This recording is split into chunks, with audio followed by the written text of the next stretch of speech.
Oi, gente, eu acho que muitos brasileiros não sabem, mas a Bíblia dos novos ultraliberais é a Revolta de Atlas, de Ayn Rand, e uma filosofia chamada de objetivismo, que ainda é muito pouco conhecida no Brasil, fora dos redutos libertários de direita, mas que nós, para criticarmos ela, precisamos conhecê-la, entender seus fundamentos, entender o que é que ela é.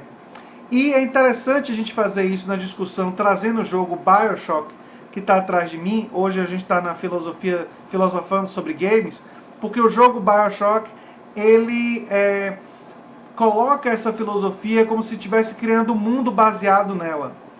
E é um jogo altamente crítico dessa filosofia, e isso é muito interessante, um jogo de videogame pegar uma filosofia como essa, da Ayn Rand, e criticá-la. Se vocês chegaram agora, o canal é a Nova Máquina do Tempo, eu sou André Teixeira Jacobina, aqui a gente fala de política, de ciência e de filosofia, tem a sessão de diálogos, e no Filosofia Popular, uma vez por mês, eu vou fazer o Filosofando sobre Games, que tem mais episódios disponíveis no canal Doutor Tech Gamer. Eu vou predominantemente fazer o Filosofia sobre Games lá, mas vou trazer ele para a Nova Máquina do Tempo de vez em quando no Filosofia Popular. E hoje eu vou trazer BioShock, que é inspirado nessa filosofia do objetivismo. Bem, quem é a Ayn Rand e que diabos é o objetivismo? A Ayn Rand é uma filósofa russo-americana, né, que se tornou muito popular na direita americana, especialmente entre os libertários de direita e parte dos conservadores, por defender essa tese do objetivismo. O objetivismo é uma concepção que vê o homem como herói e que a sua principal função é a autorrealização pessoal. Ou seja, o objetivismo tem como um dos princípios o ultra-individualismo. É você por você mesmo. E que você que tem que se virar e tal. E era totalmente favorável a um capitalismo de baixíssima intervenção estatal, minarquismo que se chamava, né, na época. Ainda se utiliza esse termo por algumas pessoas. E alguns filósofos entendem que os seguidores da Ayn Rand acabaram caindo no anarcocapitalismo, a defesa da ausência do próprio Estado. Porque se você é que tem que se virar, não cabe ao Estado ter nenhum tipo de mecanismo para te ajudar. Vocês estão vendo para onde é que isso aí vai levar, não é? Mas o objetivismo é mais do que isso. O objetivismo, ele entende que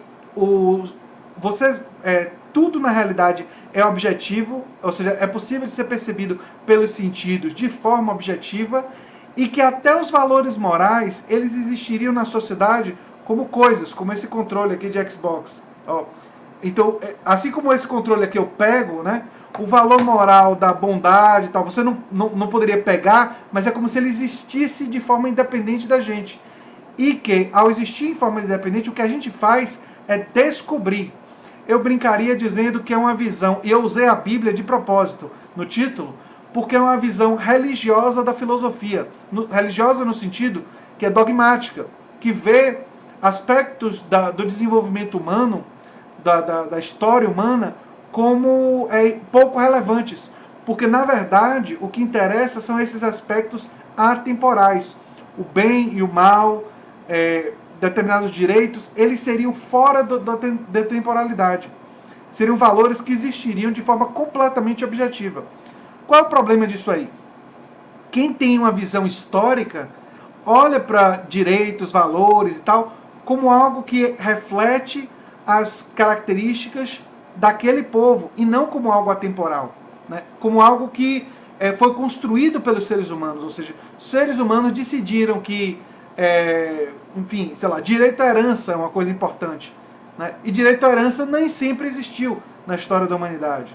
Então, os seres humanos, eles criam, eles inventam coisas que não existem e decidem dar importância a isso. Hoje temos os direitos dos animais. Se fosse na Idade Média, não tinha direitos dos animais. Hoje, desde o início do século XX, começaram a países definir como um direito social a saúde. Se você vai para o século XIX e para o resto de toda a humanidade, não tem direito social à saúde. Então, os direitos, eles são construções humanas, dentro de uma perspectiva histórica. E os valores associados também são construções que vão se modificando. E no futuro, por exemplo, é bem provável que as pessoas olhem na forma como nós tratamos animais hoje e digam, poxa, o pessoal do século XXI e do final do século XX e século XXI tratava animais de uma forma desumana, terrível e tal. E no futuro distante, nós temos muito mais direitos dos animais do que tem na atualidade. Então esse julgamento moral, eu diria que está por vir. Ele vem aí daqui a alguns séculos, se a humanidade sobreviver daqui até lá. E onde entra o BioShock? O BioShock, como eu disse, se eu não disse eu vou complementar agora, é um mundo criado debaixo d'água por um cara chamado Andrew Ryan, Andrew Ryan, Ayn Rand, ou seja, os criadores do BioShock foram bem claros de onde vinha a inspiração, né? E esse mundo debaixo d'água, ele é construído com base nos princípios do objetivismo, ou seja, cada um que se vire, não tem negócio de Estado cuidando de ninguém e tal. Só que o jogo começa um bom tempo depois desse mundo ter sido criado.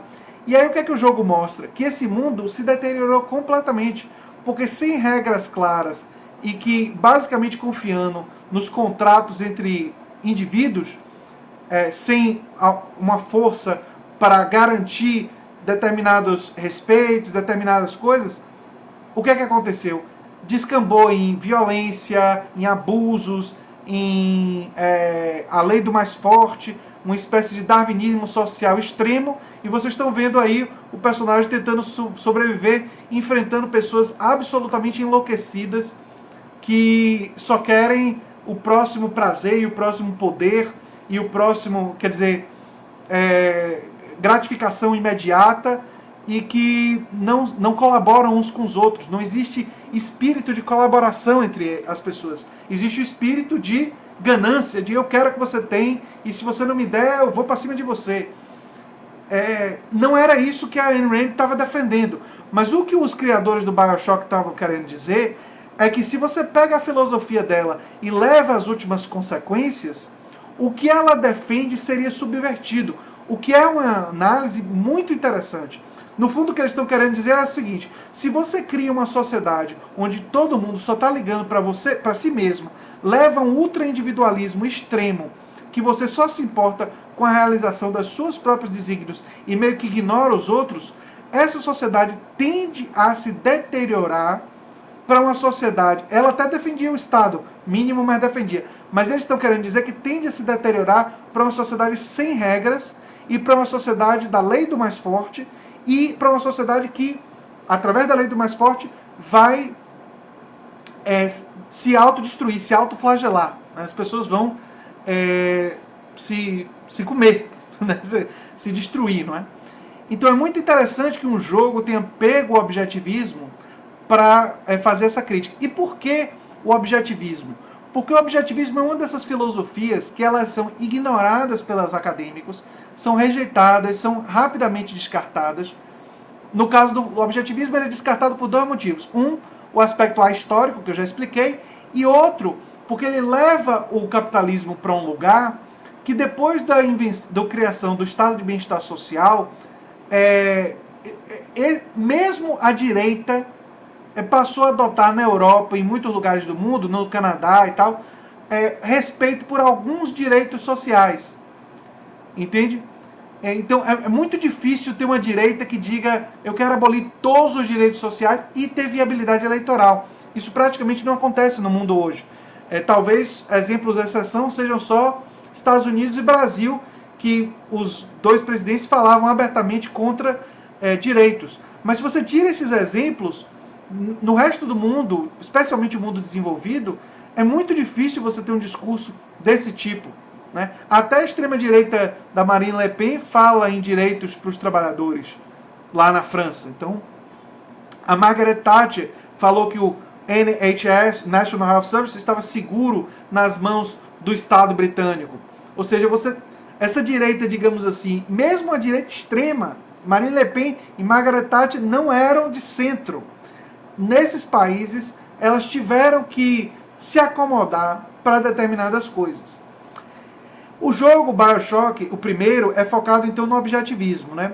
Eu não vou fazer um vídeo específico sobre o BioShock 2 e o BioShock Infinite, que são as sequências, mas cada um deles explorou outra coisa.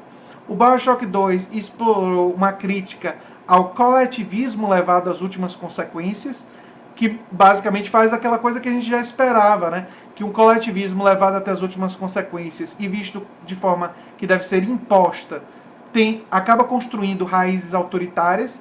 E, aliás, a minha defesa aqui no canal da perspectiva libertária de esquerda é justamente um caminho democrático, de ver a democratização como caminho, que é justamente o oposto da imposição e do autoritarismo, né? Então, essa é a minha crítica a essa interpretação coletivista que aparece no BioShock 2, que é um jogo de tiro em primeira pessoa, mas que aborda esses temas.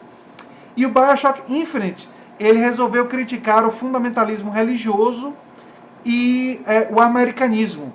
Vendo o americanismo, ou seja, o culto ao sonho americano, como uma ideologia quase religiosa, e aí acaba igualando ela à religião.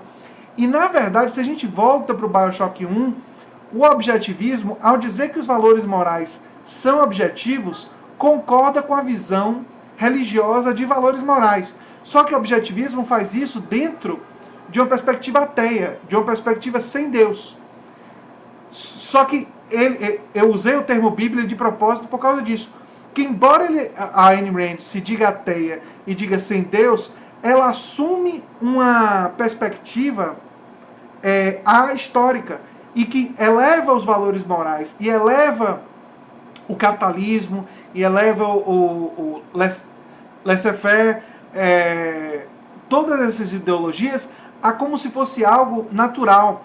Isso é uma enorme influência no Brasil e em outros países como os Estados Unidos. Existe toda uma direita que usa o argumento, desculpem a expressão, eu não gosto de usar esse tipo de palavra, mas é um argumento burro, tolo, ingênuo, enfim, ridículo até, de dizer que o capitalismo é natural, quando o capitalismo é uma criação humana relativamente recente, se você olha para a história da humanidade. Então, o capitalismo é um desenvolvimento histórico e social da humanidade e que não necessariamente será eterno. A gente não sabe o que o futuro aguarda pra gente. Pode vir algo pior, pode vir algo melhor, pode haver uma convivência entre diferentes modelos. Enfim, o futuro é absolutamente... Agora, dizer que é natural, que é a linha que mais ou menos a Ayn Rand coloca, ela basicamente impede qualquer tipo de debate, porque isso significaria, e é por isso que é um sistema fechado, significaria que nenhuma outra alternativa pode ser sugerida, porque se for, ela está contrariando a natureza do homem. Olha que coisa louca. Então, e eu não sei como é que ela reagiria, por exemplo, ao fato que no mundo atual, os países com maior desenvolvimento humano são os que combinam liberdade econômica com garantia de direitos sociais. E isso não é uma opinião, isso é um fato da vida. Enfim, são os países que têm melhores índices econômicos. E um país como os Estados Unidos, que não desenvolveu esses direitos sociais em grande medida, tem os piores índices de educação, um dos piores índices de educação entre os países desenvolvidos, tem um dos piores índices de saúde entre os países desenvolvidos. Ou seja, onde as ideias dela mais penetraram é onde, no mundo desenvolvido, em vários quesitos importantes para a vida humana, pior se ficou, em vez de ficar melhor.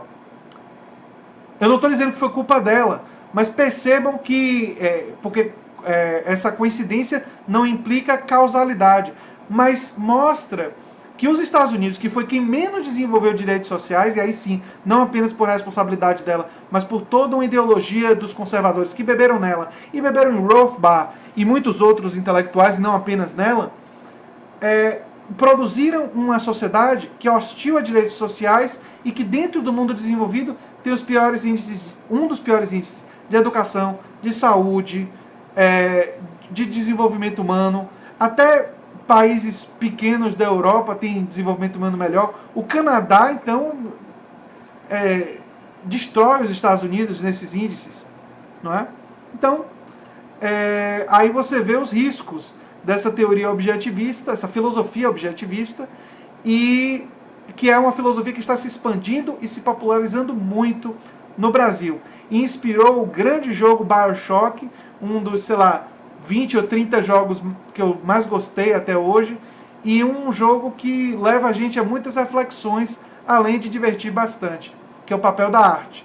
A arte, ela pode nos emocionar, pode nos divertir, pode nos entristecer e pode nos fazer refletir. Ela tem esse objetivo de tocar as ideias e as nossas emoções.